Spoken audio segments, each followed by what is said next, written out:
வணக்கம். நான் டாக்டர் பாமா.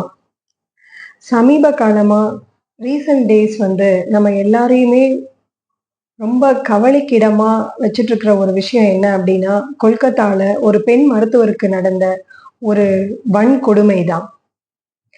இத பத்தி நிறைய நம்ம பேசிட்டோம். போராட்டம் நடத்தியாச்சு.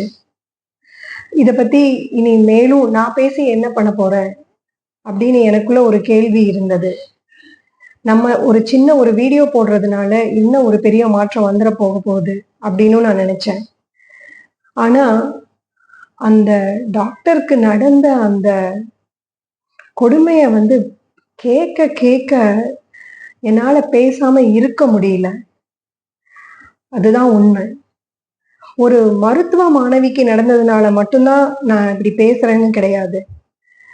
ஒரு மருத்துவ மாணவிக்கே இந்த நிலைமை அப்படின்னா, அதுவும் அவங்க ஒரு பணி பொறுப்புல இருக்கும்போது, ஒரு வேலை நேரத்துல அவங்க வேலை செய்யற அந்த இடத்திலேயே இந்த மாரி ஒரு நிலைமைனா, இந்த நாட்டுல அப்பாவி பெண்களுடைய நிலை என்ன? நினைச்சு பார்க்கவே பயமா இருக்கு. இவ்ளோ ஒரு மோசமான ஒரு சமூகத்துல தான் நம்ம வாழ்ந்துட்டு இருக்கோமா? அப்படின்னு நினைக்க தோணுது. சரி, இதுக்கெல்லாம் தீர்வு என்ன? நிச்சயமா நம்ம நடத்தின போராட்டம் எல்லாம் பாராட்டுக்குரியதுதான். கண்டிப்பா நீதிக்காக நம்ம போராடணும். இல்லைன்னு நான் சொல்லல. ஆனா, இதே தீவிரம் இன்னும் ஒரு 6 மாசம் கழிச்சு நம்ம கிட்ட இருக்குமா? இல்ல இன்னும் 1 வருஷம் கழிச்சு, அடுத்த வருஷம் இந்நேரம் நம்ம இந்த மாரி நெனச்சுட்டு இருப்போமா? யோசிச்சு பார்த்தா கட்டாயம் இருக்க மாட்டோம். 90% மேல அவங்கவங்க வேலைய பார்க்க போயிரும். இது ஒரு செய்தியா தான் எல்லார்த்து மனசுலயும் இருக்கும். அந்த பெண்ணுக்கு ரொம்ப நெருங்கியவங்க, அவங்க குடும்பத்தார் மட்டும் தான் நீதிக்காக வாழ்க்கை முழுக்க கோர்ட்டுக்கும், வீட்டுக்கும் அலைஞ்சிட்டு இருப்பாங்க. இதுதான் உண்மை. அது மாத்திரம் இல்ல. நமக்கு காலப்போக்குல இது ஒரு செய்தியா மாற வாய்ப்பு இருக்கு. ஆனா, அவங்க பெத்தவங்கள நெனச்சு பார்த்தா, படுத்தா தூக்கம் வரமாட்டேங்குது. சாகுற வரைக்கும் ஒவ்வொரு நாளும் இனி அந்த பெற்றோருக்கு இது ஒரு நரக வேதனை தான். அவங்கனால இனி நிம்மதியா வாழ முடியுமா? இதுக்கெல்லாம் என்ன தீர்வு? வேற என்ன பண்ண முடியும் நம்ம? எடுத்த உடனே அரசாங்கத்த குறை சொல்லும் பொழுதும், ஒரு சட்ட ஒழுங்கு நடவடிக்கைய பத்தி நம்ம பேசும்போதும், ஒரு விஷயம் நம்ம யோசிச்சு பார்த்தோமா? இந்த மாரி ஒரு அரசாங்கத்த தேர்ந்தெடுத்தது யாரு? நம்ம தான. சரி. அப்போ மத்தவங்கள நம்ம குறை சொல்றோம். நம்ம அந்த அரசியலுக்கு போக தயாரா இருக்கோமா? எத்தன பேர் தயாரா இருக்கோம்? நம்மளோட வேலைகள விட்டுட்டு, நம்ம இப்ப அரசியல்ல போய் குதிச்சு, இந்த சமூகத்த மாத்துறதுக்கு, நம்ம இன்னைக்கு தயாரா இருக்கோமா? நிச்சயமா கிடையாது. எத்தன பேர்த்துக்கு அந்த துணிச்சல் முதல்ல இருக்கு. ஆனா, ஒரு விஷயம் நம்மனால பண்ண முடியும். அது என்ன அப்டின்னா, இந்த அரசாங்கத்த நம்ம தானே தேர்ந்தெடுக்கிறோம். அந்த பொறுப்ப நம்ம ஏன் கையில எடுத்துக்க கூடாது? ஓட்டு போடுறத தான் நான் சொல்லிட்டு இருக்கேன்.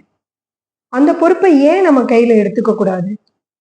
இந்த அரசாங்கத்த கேள்வி கேட்கிற உரிமை ஓட்டு போடும்போது மட்டும் தான் நம்மளுக்கு வரும் இல்லையா? இதுல ஒரு கவலைக்கிடமான ஒரு விஷயம் என்னன்னா, போன தேர்தல்ல நானே ஓட்டு போடல. நான் ஒரு இடத்துல இருந்தேன். என்னுடைய பதிவு வேற ஒரு இடத்துல இருந்தது. மெனக்கெட்டு நான் அங்க போடல. அதுதான் உண்மை. ஆனா, அத இன்னைக்கு நான் ஒரு பெரிய குற்றமா பார்க்கிறேன் நானு. ஏன்னா, இந்த மாரி ஒரு சந்தர்ப்பத்துல மத்தவங்கள கேள்வி கேட்கறதுக்கு முன்னாடி, என்னோட கடமைய நான் ஒழுங்கா செஞ்சேனா அப்படின்னா, நிச்சயமா இல்ல. ஆனா, இதுக்கெல்லாம் ஒரே தீர்வு ஒரு ஜனநாயக நாட்டுல வேற என்ன இருக்க முடியும்? வருஷம் முழுக்க நம்மனால போராட்டம் நடத்த முடியுமா? நிச்சயமா முடியாது. நம்ம போய் அரசியல்ல குதிக்க முடியுமா? எத்தன பேர் அதுக்கு நம்ம தயாரா இருக்கோம்? சரி, இது எல்லாம் பண்ண முடியலைனாலும் கூட ஒரு விஷயம் நம்மனால பண்ண முடியும். ஒரு சரியான ஒரு அரசாங்கத்த, ஒரு சரியான ஒரு கட்சிய நம்ம தேர்ந்தெடுக்க முடியும் இல்லையா? அந்த பொறுப்ப நம்ம ஏன் தட்டி கழிக்கிறோம்? இதுதான் என்னுடைய கேள்வி. இது ஏதோ ஒரு படத்துல பேசுற வசனம் மாரி இருக்கலாம். ஆனா யோசிச்சு பார்த்தா, இத ஒண்ண தவிர நம்ம கையில வேற என்ன சாத்தியமா இருக்கு? ஒரு அரசாங்கத்த தேர்ந்தெடுக்கிறதுக்கு நம்ம கையில ஒரு பொறுப்பு இருக்கு. அத எத்தன பேர் நம்ம பயன்படுத்திக்கிறோம்? எவ்வளவோ பேர் இந்த சமூக அக்கறைக்காக ரொம்ப வருத்தப்படுறோம். அக்கறை உள்ளவங்க, இந்த மாதிரி விஷயங்களை நினைச்சு வருத்தப்படுறவங்க, குமுறி எழுறவங்க எத்தனை பேர் நம்ம ஓட்டு போடுறோம். அதுவும் தன்னுடைய ஜாதி, தன்னுடைய மதம் இது எல்லாத்தையும் தாண்டி என்னோட தொழிலுக்கு இந்த கவர்மெண்ட் இப்படி சலுகை கொடுத்துருக்கு. இந்த மாதிரி குறுகிய விஷயங்களை எல்லாம் தாண்டி ஒரு சமூக உணர்வோட, ஒரு பரந்த மனப்பான்மையோட, நல்ல திட்டங்களோட மக்களை பாதுகாக்கிற மாதிரி எந்த கட்சி இருக்குன்னு எத்தனை பேர் அலசி ஆராயிரும். இந்த கட்டத்தை, இந்த ஒரு சின்ன வட்டத்தை தாண்டி நம்ம எல்லாம் வெளியில வந்துட்டோமா? நிச்சயம் கிடையாது.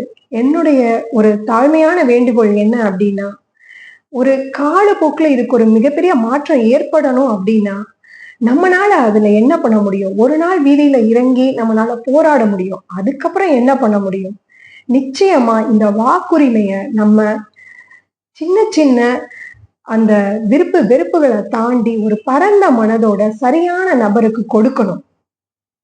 இல்ல யாரையுமே பிடிக்கலைன்னா, எனக்கு யாரும் பிடிக்கலைங்கிற ஒரு ஓட்டையாவது அங்க நம்ம பதிவு பண்ணணும். நிச்சயமா நான் இது எல்லாரையும் ஒரு தாழ்மையா இந்த நேரத்துல கேட்டுக்கிறேன். ஏன்னா என்னுடைய ஒரு சின்ன இந்த வீடியோ பதிவு ஒரு பெரிய மாற்றத்தை கொடுக்குமான்னு எனக்கு தெரியல. ஆனா அந்த பெண்ணுக்கு நடந்த அந்த கொடுமையை பார்த்ததுக்கு அப்புறம் பேசாம இருக்க முடியல என்னால. கட்டாயம் நம்மளோட பங்களிப்பு இதுல ஏதோ ஒண்ணு இருக்கணும் அப்படிங்கிற ஒரு ஒரு உணர்வோட தான் நான் இந்த பதிவை செய்யறேங்க. இரண்டாவது, பெண்கள். பெண்கள் கண்டிப்பா பெண்கள் இப்படி வளர்த்தணும், அப்படி வளர்த்தணும் அந்த மாதிரி நான் பேச விரும்பல. அதே நேரத்துல நிறைய அப்பா அவங்க சொல்றாங்க, என் பொண்ணை நான் பையன் மாதிரி வளர்த்துறேங்க. நான் சொல்றேன், பையன் மாதிரி வளர்த்த வேண்டாம் சார். சிங்கம் மாதிரி வளர்த்துங்க உங்க குழந்தைங்களை. உங்க பொண்ணாகட்டும், பையனாகட்டும், குறிப்பா பெண் பிள்ளைகளை பெற்றவங்க உங்க குழந்தைங்களை சிங்கம் மாதிரி வளர்த்தணும். ஆமா, நிச்சயமா இப்படி ஒரு சமூகம் உருவாக கூடாது அப்படிங்கிறது வேற விஷயம். இதுக்கு என்ன தீர்வுங்கிறது ரெண்டாவது தான். முதல்ல நம்மளுக்கு இந்த சமூகத்துல ஒரு பாதுகாப்பு வேணும். சின்ன குழந்தையில இருந்து வயசானவங்க வரைக்கும் எல்லாருக்குமே ஒரு பாதுகாப்புங்கிறது ரொம்ப முக்கியம். அது வீட்டுல இருந்து ஆரம்பிக்கட்டும். நம்ம இப்போ இவ்வளவு ஒரு மோசமான ஒரு சூழ்நிலையில தான், ஒரு சமூகத்துலதான் நம்ம வாழ்ந்துட்டு இருக்கோம். வேற வழி இல்லை.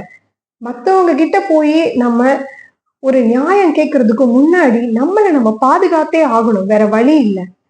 எல்லா பெண்களுக்கும் அவங்க பெற்றோர் தற்காப்பு கலையை கத்துக் கொடுக்கணும். நிச்சயமா எவ்வளவோ செய்யறீங்க. நம்ம இந்த காலத்துல குழந்தைங்களை அவ்வளவு ஒரு குழந்தைங்களுக்காக உயிரே கொடுக்குறாங்க பெற்றவங்க.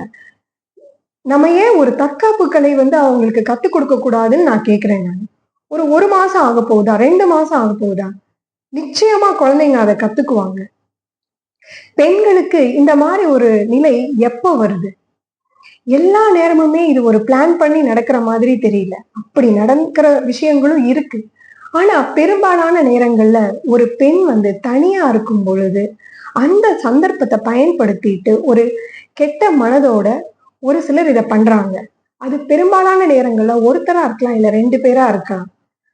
அந்த நேரத்தை ஒரு பெண்ணால சமாளிக்க முடியாதான்னு நான் கேக்குறேன். அவங்கள அடிச்சு துவம்சம் பண்ற அளவுக்கு ஒரு பெண்ணுக்கு மனதளவுலையும் பலம் இருக்கணும், உடல் அளவுலையும் பலம் இருக்கணும். அப்படிதான் நம்ம பெண் பிள்ளைகளை நாம இனிமேல் வளர்த்தணும். ஒரு பெண்ணை ஒரு டீஸ் பண்றதுக்கோ, ஒரு பலாத்காரம் பண்றதுக்கோ நினைச்சு கூட பார்க்க முடியாத அளவுக்கு அந்த பெண் மேல ஒரு பயமும் மரியாதையும் இந்த சமூகத்துக்கு வரணும். இந்த கொல்கத்தா பெண் மருத்துவருடைய இந்த வன்கொடுமையை பார்த்ததுக்கு அப்புறமா இந்த 2 விஷயம் நான் இந்த சமூகத்தை மன்றாடி கேட்டுக்கிறேன். ஒண்ணு, நானே அந்த தப்பை பண்ணேன். நானே ஓட்டு போடல லாஸ்ட் டைம். ரொம்ப அதை ஒரு வெட்கமா பாக்குறேன் நான் இன்னைக்கு. மிக மிக இது ஒரு தவறான விஷயம். நாளைக்கு நம்ம அடுத்தவங்களை கேள்வி கேட்கறதுக்கு என்ன உரிமை இருக்கு?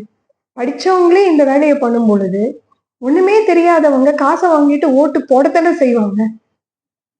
அடுத்த முறை நம்மளுடைய ஓட்டை ஒரு சரியான நபருக்கு போடணும். இது ஒரு புரட்சியா இருக்கணும்.